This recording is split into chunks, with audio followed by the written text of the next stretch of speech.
Can you please share the slide?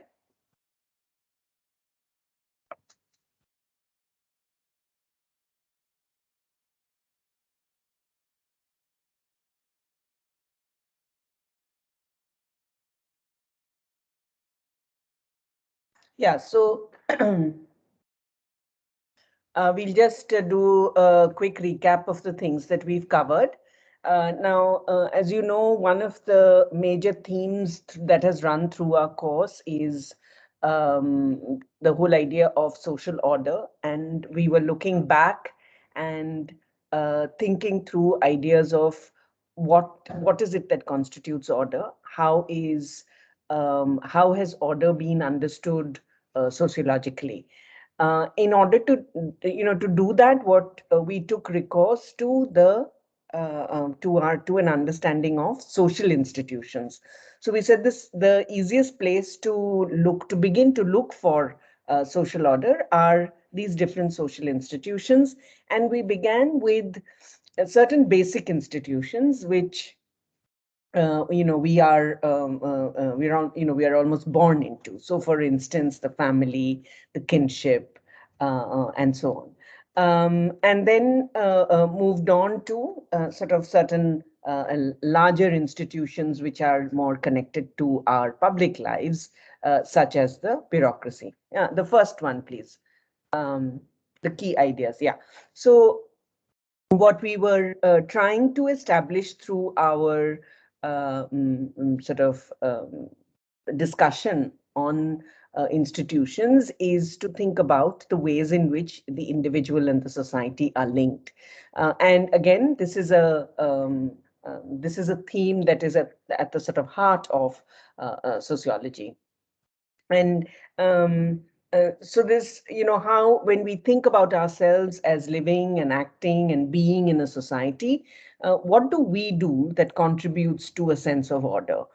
What do we do that sometimes disrupts order? But again, we will find that order is reinstated. So if you think about, for instance, to give you the example, if you think about marriage, then marriage and the linkage between marriage and caste, then when as individuals, when individuals marry outside caste, that disrupts the institution of marriage in the way that we know it in the Indian context. It also disrupts the kinship system. It disrupts the idea of the biradari. And then there are certain things that will happen to actually then bring order back into that society. Now, in an extreme situation, that order is often brought back through, as you know, honor killings. And it is only in the, the norms are so deeply embedded that it is only in the death or the sacrifice of that person who has committed this act of going beyond norms of that institution, that order is sought to be reinstated. This next idea that I think that runs through our course is the idea of the embeddedness of social institutions. Now, social institutions embedded in society, which means that if I think about marriage or I think about kinship, it is the way that we know it is based on the particular social, historical, temporal context in which it occurs. So marriage and kinship and family, bureaucracy, the firm, all of these have a particular culture. And there are certain aspects of that culture which may be global, which may be universal, and certain aspects which are again rooted in local context. So one is that institutions are embedded in their context. And the second kind of embeddedness that we discussed is how they are embedded in each other. So we can't look at marriage or family as being separate, completely separate and disparate institutions. We have to see them as they are, sort of imbricated, as their relationships are intertwined with each other. So now an example of this we saw in the case of um, religion and economic life, right? So religion and capitalism, we discussed Weber's ideas of the Calvinist ethic, an ethic that which is that which involves the idea of predestination. And we saw how this idea of predestination, which is a religious ideal, according to Weber, this ideal is what leads to fuels the growth of capitalism. So that is one example of embeddedness. Of course, throughout the course, we have been seeing how, for instance, family and marriage are embedded in each other, kinship, caste, and family marriage are embedded in each other, and so on. So when we look at institutions and we try to study institutions, they enable us to think of these connections between different institutions. They also enable us to have this kind of sociological imagination, which we had begun with originally, that they enable us to think about the connections between the private and the public, the connections between what we would consider private troubles and public issues. So if I think of um, the honor killing, that's a public issue, and the private trouble in terms of choice, agency among women and young men and women, that's a private trouble. So these are we kind of try to see the links between them. The other thing that we tried to do was to think about the dynamism in institutions. That institutions are, yes, they have an aspect that is that we can sort of fix, that we can say these are the characteristics of institutions. But when we look at those institutions and their functioning and how they're maintaining order and so on, we know that they're in a state of flux. They're always in this condition of being, of changing. And then there's some of the intimate and private institutions that we discussed, we realized that they are not necessarily intimate and private. So for instance, when you have something like, again, marriage, it is not simply about marriage between two individuals. And again, this is, you look at it in the context we looked at it in the context of Indians. Sorry, looked at it in the context of Indian society, that that the way in which marriage between two individuals is about families coming together, is about the larger caste structure, and also that it is about the state, because it's the state that then makes laws. It is the state that governs these private and intimate institutions. What we are trying to do through this is to show how there are continuities between apparently very distinct institutional spaces. So this ties in with the idea of embeddedness, that if I may think of religion and economics being very distinct, but actually there is a continuity. I may think of what I do, the bureaucratic firm, the university as being very different from the family, but actually it is not very different from the family. There is a continuity of rules, regulations, norms, which can be seen between the university and the family, for instance. Next slide, please.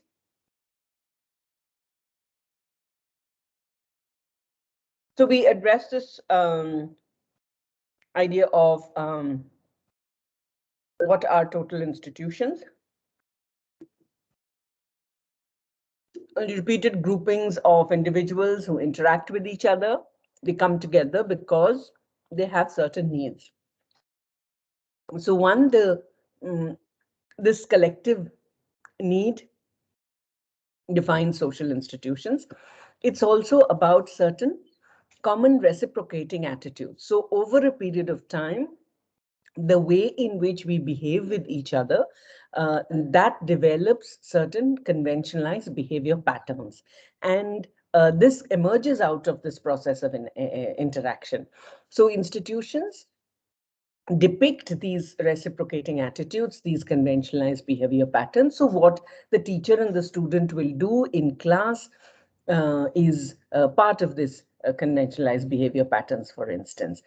All institutions have certain cultural objects that will embody symbolic values. So it's like so they have emotional and sentimental meaning. It's like the wedding ring. It's like the Mangal Sutra in the context of the marriage. It may be something like the timetable or the bell in an educational institution, and so on. And then you have objects that have utilitarian value. So things that will enable us to satisfy our wants. So the infrastructure, the buildings, the furniture, shelter and warmth in the case of the family, those are the things that have utilitarian value. All institutions need language, so oral written language symbols, which actually preserve this relationship between people, between things and people, between cultural objects and people, and so on. So language is an important part because, so it's like language is the fundamental social institution. Without language, none of these other institutions are really going to be able to survive. So it's only it's through language that process, that conventionalized behavior patterns, all of that are recorded and can be repeated, can be taught, can be learned, and so on. Next slide, please.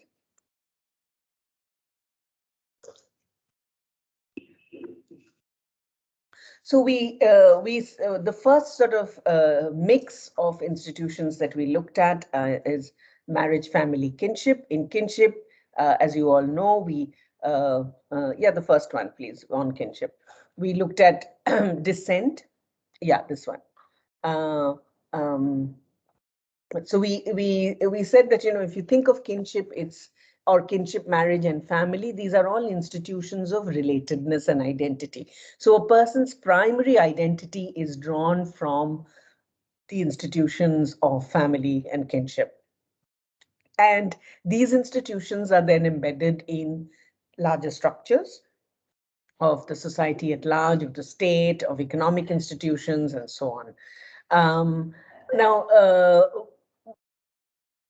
the common sense understanding that these institutions are ultimately private, we were trying to challenge some of that through a sociological understanding, where we are trying to say that, it's not just about who I am as an agent and what are the kinds of choices that I make, but also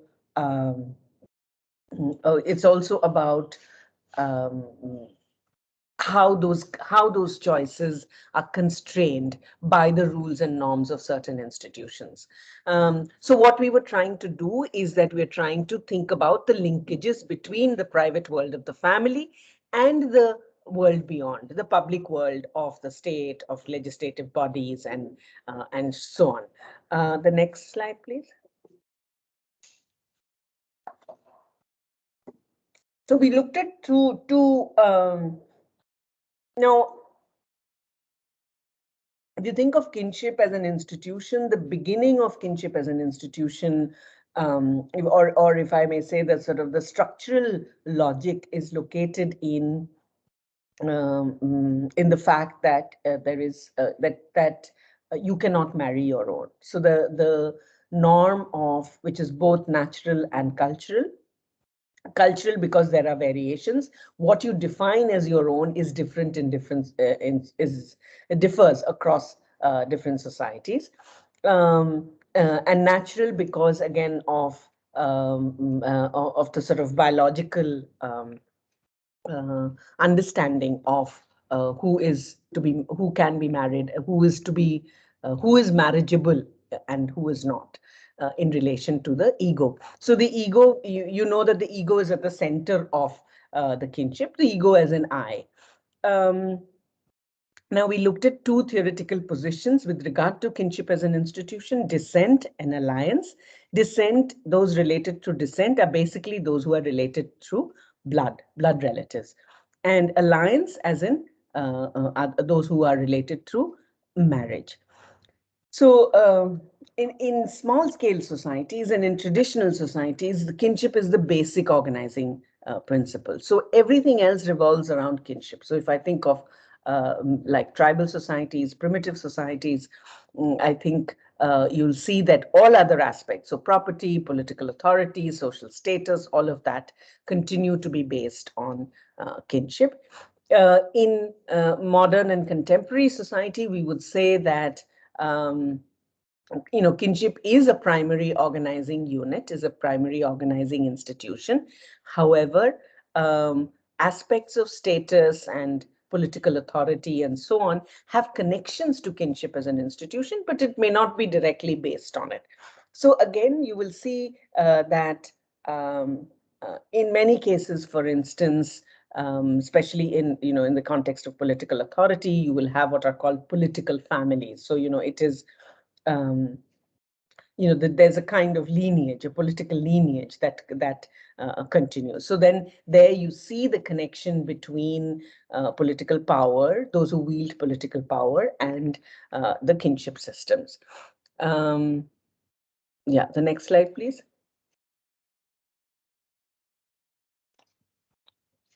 In descent, we spoke about 3 different kinds of transmission of property, of an office, and right to belong to a kin group. So descent could be unilineal, which is within that it could be patrilineal or matrilineal, and it could be bilateral. We specifically took up examples of patrilineal and matrilineal, and we also tried to compare different societies. So in the context of India, we compared Brahminical systems of kinship with the kinship systems of marginal castes. We also compared Brahminical systems with the Nuer in southern Sudan. For matrilineal, we looked at the Nair, and for each of this, we were also trying to understand what is the nature of other institutions, for instance, marriage and family, and what is this relationship between marriage, family, and kinship. Next slide, please. Now, alliance theory, the idea that kinship, a big part of the kinship system is about the exchange of women. And the exchange of women can be of 2 different types. One is restricted, the other is generalized. Restricted is when you have simple and direct reciprocity. Now, alliance, we know that the idea is that kinship systems work on the principle of reciprocity. So on the principle of reciprocity, and the reciprocity may be simple and direct, where you have 2 groups exchanging women. So group A gives their women to group B, and group B in turn gives their women to group A. So this is a case of simple and direct reciprocity. In complex societies, we know that this is not actually possible. So you have what is called generalized exchange, which is based on trust, which means that you give away your women in the family, and with the implicit trust that you will get women back. So which means it doesn't have to be from A to B and B to A. It can be 3 or many more groups actually doing this kind of exchange. And exchange here is indirect and also delayed. But obviously, in terms of scale, complexity, and number of groups involved, it is very different from a restricted exchange. Yeah, next slide, please. We then looked about marriage, and some of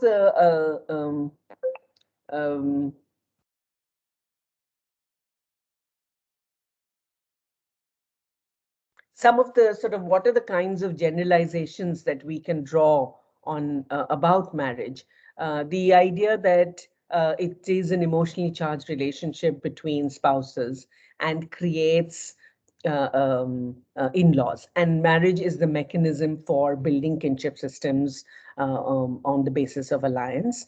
And so these are the 2 generalizations that we can safely sort of conclude about marriage as an institution, because all the others in terms of whether it's a union between males and females. We know that that's not always the case. We looked at newer marriage, for instance, and marriage between two women, the idea of ghost marriage and all of that, which then tells us that it's not simply about union between males and females. And in contemporary society, we know that, of course, the definition of marriage in many societies have gone beyond that when we talk about gay and lesbian marriages and so on. Not necessarily about sexual union, the exception of certain Christian cults that promote celibate marriages.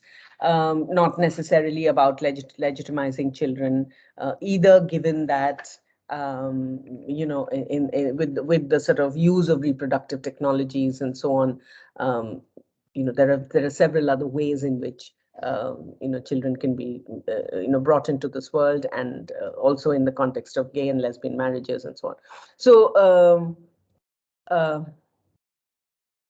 and that it does not necessarily also involve common residential units. So all the things that we typically consider to be characteristics of marriage, you will find that there are exceptions to that. And so one is that it shows the kind of dynamism that is there in this institution, and the way in which it has changed in over a period of time, and also the way in which it is reflected differentially in different societies. So when we look at marriage, we look at it in the context of kinship and family, and we also look at, in the Indian context, we look at it in terms of caste society. So we show how marriage is what provides the structural. So it is through marriage that caste society is actually preserved. So the marriage as an institution plays a big role in the preservation of caste society. Next slide, please. So we move to family, to then thinking about the different kinds of family, what the family does, what are its functions. And we watched that little video where a young boy, a man raised by a lesbian couple, talks about the family evokes the sort of the same emotions, and makes a case for how his family is no different from others. So those all these functions that you see here listed actually were were very well sort of expressed in that little video. So whether biological reproduction, sexuality, control of sexuality, family as an agent of socialization, as an institution that is responsible for welfare of its members, and also one that contributes to production, distribution, and consumption. Increasingly, largely, it is a space where consumption and decisions are taken, because production doesn't really happen in the context of the family in capitalist society. It did in under domestic mode of production. It does in agricultural families. So again, there are differences. Next slide, please. So in the Indian context, we try to look at the sort of the joint family, and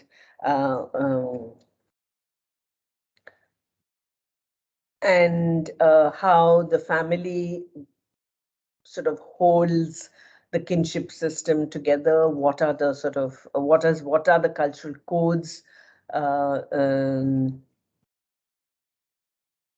within the context of family, marriage, and kinship. And again, how these we discussed. If you look at the Punjabi kinship article, you'll see we discussed how marriage, family, kinship, caste are all intertwined with each other, and the joint family in this case, and they produce and reproduce this kind of ideology, an ideology that has honor, that has honor, questions of honor linked to questions of maintaining caste and so on. So again, when we look at the family, we try to understand those functions, and in the case of India, in the Indian context, how are those functions being fulfilled? What are the cultural codes through which some of those functions are being fulfilled and carried out? But we also discussed, next slide please, but we also discussed how when we think of, um, so just to carry on with that, this slide actually talks about how the regulation of female sexuality is what was at the center of the cultural code, and the reason for this is in terms of maintaining the caste group, and how any infringement of this is how this is sort of how is any infringement tackled, how are notions of culture and honor, how are they enforced? Ultimately, they're enforced through power. So, power and the threat to violence. So, so we, in the context of the family, we also looked at then how a sociological understanding of the family helps us to critique some of this functionalist notion of the family. And we looked at sort of research, and we talked about sort of feminist research which then challenges the idea of the family as a space for welfare and love and warmth and so on, and shows how it could become a space of violence, of the lack of choice, of constraints on the lives of young men and women. Next slide, please. Yeah, so this idea of the family becomes a site for the subjugation of women, and it is women who begin to who are seen as the custodians of tradition and community. So we see how there is a shift in the way the family is viewed. There is also a shift in the institution itself, because one major sort of change is in terms of this idea of the chosen families, the families we choose. So, you have, of course, you have gay and lesbian families. You have connections with friends in, when we live away from our homes, we have connections with friends which become like families. Then we talked a little bit about reproductive technologies and surrogacy, and how those then alter the familial ties. So the fact of the family as being centrally located in certain conjugal and biological bonds, that itself is challenged with regard to some of these changes with reproductive technologies, these changes in legal contexts where gay and lesbian marriages become accepted. Next slide, please. Yeah, so this we've discussed already, where we are really saying that research has challenged this romanticized idea of the family as a safe space, and shown how family is an institution that reproduces patriarchy and capitalism. So while thinking about marriage, family, and kinship, we also looked at patriarchy as an institutional space, as an institution which gives us some of these cultural codes. So when we unravel the way in which patriarchal power shapes the lives of women, then we can challenge, that helps us to challenge the idea of the family as a harmonious place. Next slide, please. Yeah, so from the sort of from this section on social order and institutions which are connected to really to the sort of private and intimate aspects of our lives, we moved to talking about the sort of the more public institutions and spaces. And in order to introduce the idea of the bureaucracy, we explored the concepts of power and authority. Now, power, authority, and now this is the concepts of power and authority are also significant with regard to the first part that we talked about, where we are discussing these institutions, because we see that in these institutions also these are relationships of power, right? Um, these are relationships of power. Certain relationships are legitimized and some are not legitimized. So there is authority. So when you think of patriarchy, we see that there is a male head of the family, and that is the patriarch. And that person has authority, has legitimate power over all other members of that household or family, as you see. So we tried to explain what power is. In order to do that, we looked at three different views of power. And what the key idea that comes up is two things. One, that the idea of resistance is built into the notion of power. So it means that you enforce one's will over another despite resistance, which means that there is resistance. So as somebody, the French philosopher, sociologist Michel Foucault would tell us that you can't think of it as unidirectional. When you see power, it appears unidirectional. It appears that it flows from one to the other, but that because of that element of resistance, we know that it has multiple flows. So power is something that operates at multiple levels. It does not necessarily have a compounding effect. And so you can critique that unidirectional flow of power. Next slide, please. We then looked at the three views of power. The one-dimensional view, where A has power over B, to the extent that A can get B to do something that B would not otherwise have done.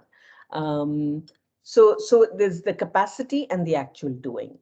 The two-dimensional, where you devote your energies to creating and reinforcing certain social and political values that will limit the possibility of one doing things that is not safe or not good for the other, the one who has power. And the three-dimensional, next slide, please. And the three-dimensional, which is really about the insidious way in which power operates. That even though you may see that there is consensus, you may see that there is no actual conflict, there is power that is operating. So absence of the idea that the absence of grievance does not mean genuine consensus. It means that there is a supreme and insidious exercise of power that is going on in a way that grievances are being managed very well. So the lack of conflict, the lack of grievance does not mean the lack of power. Or rather that when you see that there is lack of conflict and a lack of grievance, it means power is at its strongest, at its sort of most ferocious kind of operation. Next slide, please.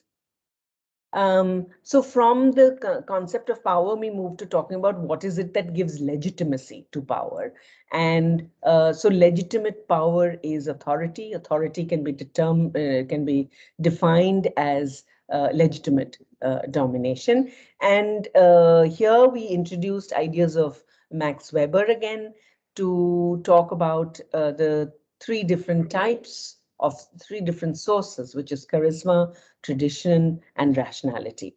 And on the basis of this, we discussed the three different forms of authority: traditional authority, charismatic authority, and rational bureaucratic authority. Um, for So for each of these, we had some examples. We discussed some examples for now, and for charismatic. In addition, we talked about how, and we also talked about how these would endure. How do these, over a period of time, um, what do we see in these forms of authority, and so how does charismatic authority change, or how does rational bureaucratic authority change?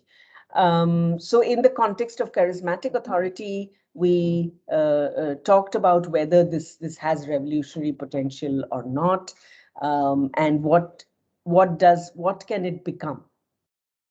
And we saw that actually it could morph into any other one or the other form of authority, either traditional or rational bureaucratic. And so because when we think of charisma, and when the leader who has charisma, in the event of death of that leader, how do you then continue with that charismatic authority? So this is a problem that is specific to charismatic authority. Next slide, please. For rational bureaucratic authority, then you looked at bureaucracy as something that exemplified the exercise of rational legal authority, and we defined what the bureaucracy really is. The continuous organization of official functions, the fact that each function has a specified sphere of competence and each individual has a specified sphere of competence. This organization is bound by rules, and these rules are typically well-written rules.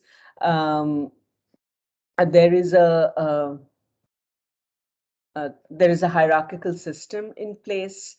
This hierarchical system is based on the valuing of certain qualifications.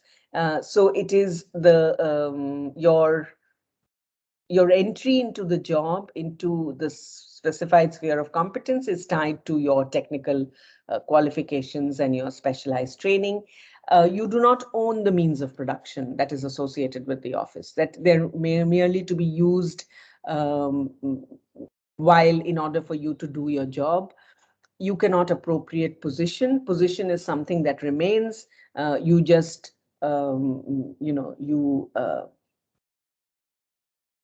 you come into that position, and then when you leave, the position remains, so you don't carry your position with you.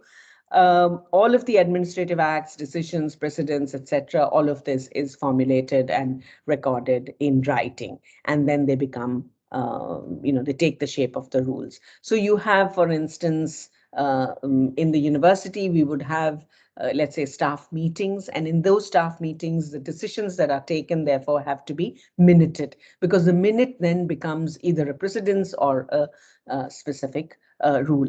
In next slide, please. In looking at the bureaucracy a little more closely, we talked about some of these problems within bureaucracy, the red tape, the idea of bureaucratization.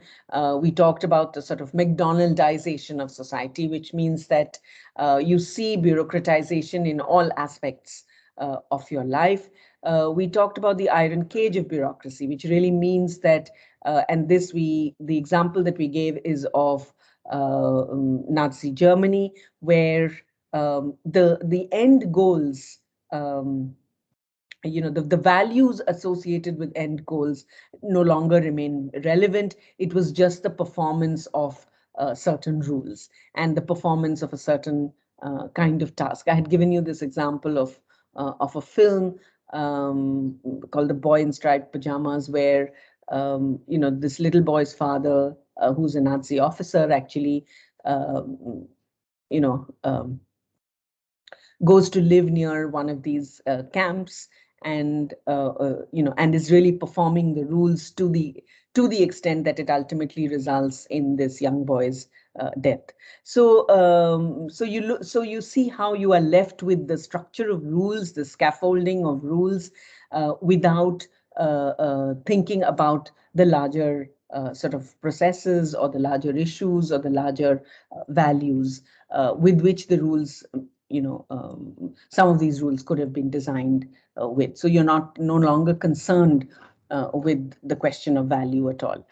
Next slide, please.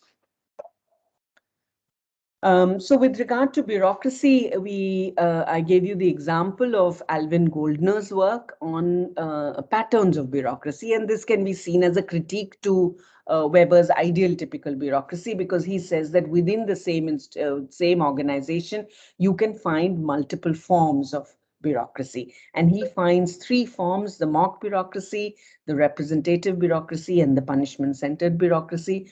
The mock bureaucracy is where rules are there, they're known, but they're not followed, nor are they enforced. And so there is only a performative kind of enforcement. For instance, when there is an outside visitor who comes in, the no smoking rule in this organization is an example of mock bureaucracy. Representative bureaucracy, where you have a high degree of unanimity among all the people involved in the organization that the rule must be accepted and it must be followed. So safety rules in a mining area is an example of representative bureaucracy, because both workers and management come together to make these safety rules, to enforce them, and to follow them.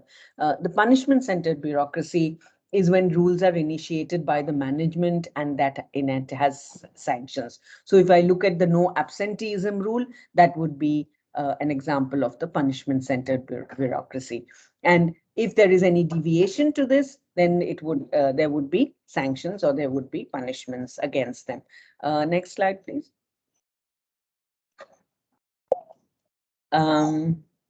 Okay, I think this I had already mentioned to you. So now you have to understand that bureaucracy. Why are we focusing on bureaucracy? I think if you look at, just give me a second.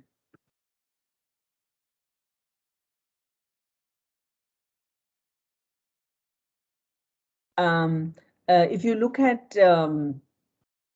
so in capitalist society, actually, the bureaucratic form of organization is sort of the primary form in which sort of capitalism takes place, is carried out. So bureaucracy becomes one of the major organizational forms in contemporary society, in contemporary capitalist society.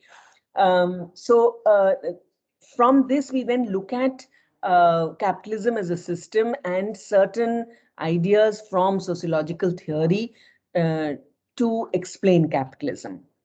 One is Max Weber, which I've already discussed, how the Calvinist ethic of predestination, the idea that there are a few people who have been chosen to be on the path to salvation.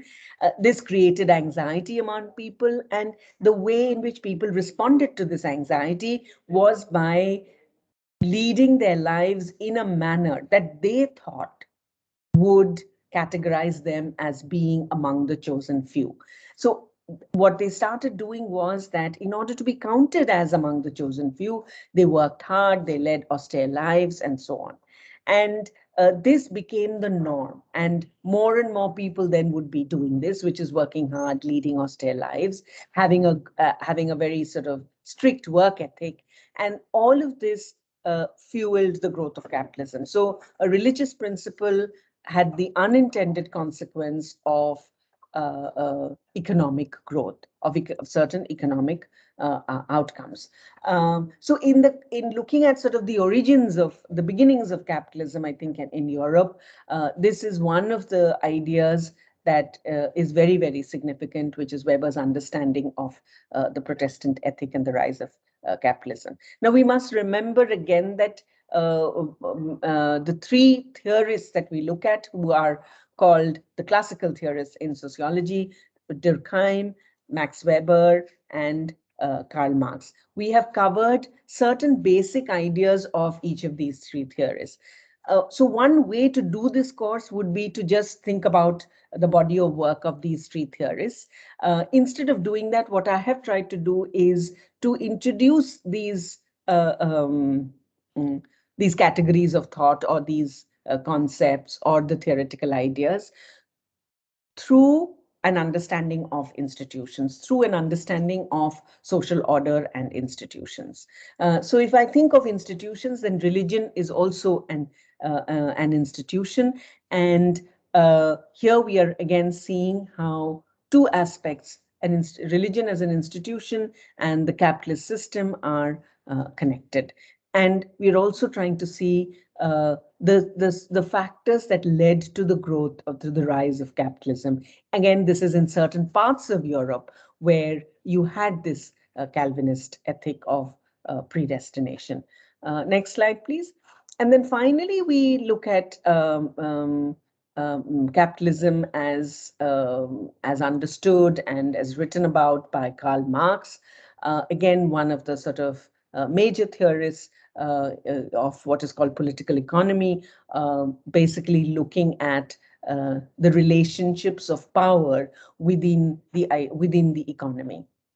And here we see that Marx has a dual class theory, which is that he says that all societies are divided on the basis of people's ownership of means of production. And so that every society will have this basic division between owners and non-owners. And so if one looks at, and probably the only society where this wasn't there was in his idea, was, according to him, primitive communism. But every other society would have this division between owners and non-owners. And he looks at then, so class is based on ownership of means of production. And these two, the bourgeois and the proletariat, the bourgeois as the owners and the proletariat as the non-owners, are engaged in a class struggle. And this class struggle is what will lead to a change in society. Now, this was a kind of predictive theory that Marx had, one that clearly has not sort of had any success in moving towards a socialist and a communist society, a socialist society where ownership would be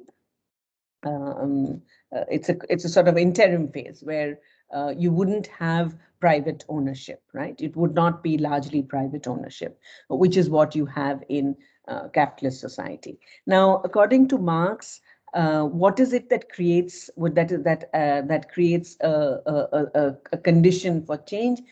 According to him, the means of production over a period of time continue to develop and grow and become more and more sophisticated.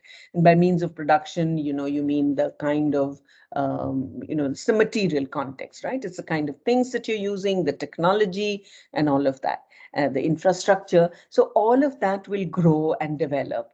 But the relations of production, which is the relation between the worker and the capitalist, the relation between bourgeois and proletariat, that remains the same. That has to remain exploitative. Why does it have to remain exploitative? Because it is labor that has the capacity to produce surplus. It is this surplus that enables the capitalist to make a profit.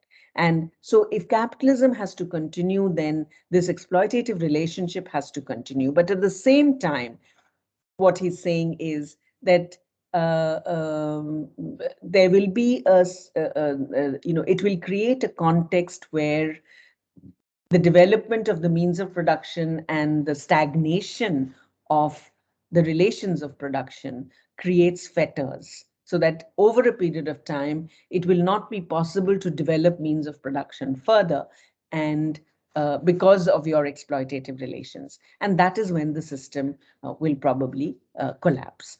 So this was his idea, and he said that this will happen. We made that distinction between class in itself and class for itself, where we said it's not enough to have your position defined on the basis of ownership of means of production.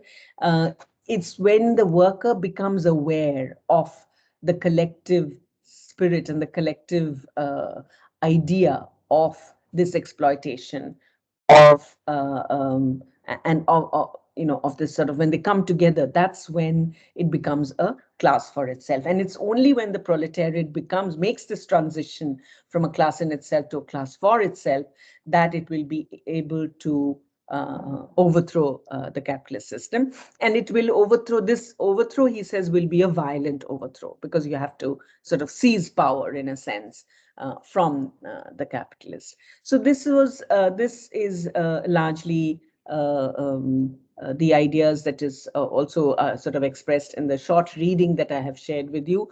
Of course, you must remember that there's a whole body of work that we are really summarizing here. So it's, one is really simplifying a lot of sort of heavy theoretical material for all these three classical theories that we discussed. So for Durkheim, we discussed the concepts of social fact, collective consciousness, and suicide. For Weber, we talked about religion and capitalism, and for Marx, we talked about the dual class theory, conflict, and capitalism and change. So I think this is sort of all for what we have done, and I have all the readings are up there. This is what will be covered in your major exam. We now have clarity that we don't need to, I mean, because we don't want to, I was very uneasy about holding, the online exam for some and, offline for some. It would mean, I think, lack of parity, I thought. So now that we have some clarity that we don't necessarily need to do that, we will stick with the format, which is that we will have an online quiz, and we will give you, the subjective part will be a take-home exam. So that's what we will stick with. So if you have any questions, we can take some questions now. Ma'am, the order will be 20 plus 15. 20 MCQ and 15. I hadn't actually, I thought we would do it exactly like half and half. Okay, ma'am. Like 17 and 18.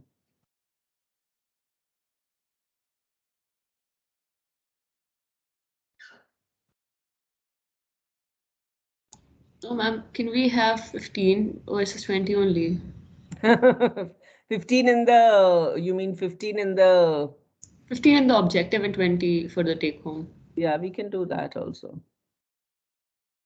What did we have in the minor? It's 12 plus 8. So we can reverse it. I think it's a good idea to reverse it. I hadn't thought very well about how much I would... So let's do 15 and 20.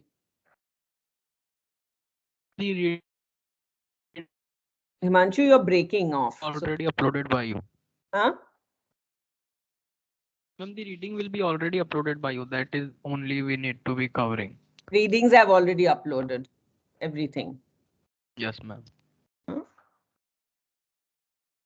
I don't know, the Punjabi kinship reading, was it shared with you on Moodle or... because that was part of the tutorial. So that is also going to be included. So make sure you include that as well. The reading by Veena Das. Yeah. On tutorial one only. Huh? It's not uploaded on Impartus, but it is there as a link in the tutorial submission. Okay, so maybe we'll do that. We'll put it on Impartus so that it's easier. Yes, ma'am. Yeah, I'll do that.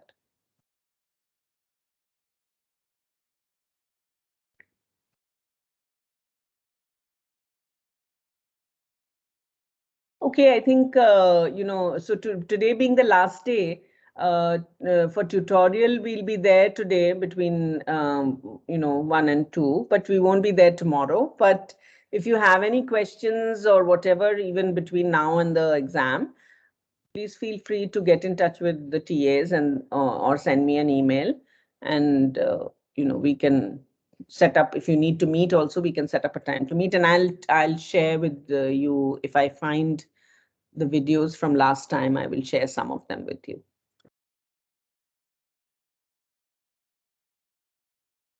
Okay, if you have no more questions, may I end the class?